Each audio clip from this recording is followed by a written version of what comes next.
warning in effect until 4:15 p.m. Central Daylight Time this afternoon. What flooding caused by excessive rainfall is expected? Where? A portion of West Tennessee, including the following counties: Carroll, Crockett, Gibson, Henderson, and Madison. When? Until 4:15 p.m. Central Daylight Time Friday.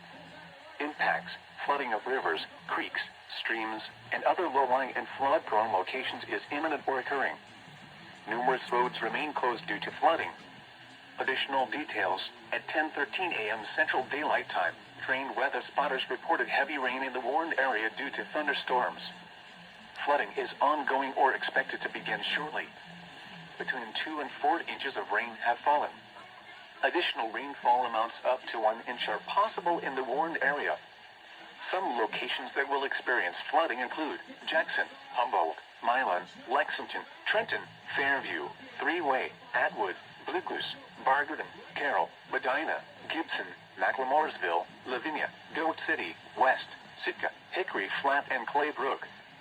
http://www.weather.gov/safety/flood turnaround. Don't drown when encountering flooded roads. Most flood deaths occur in vehicles.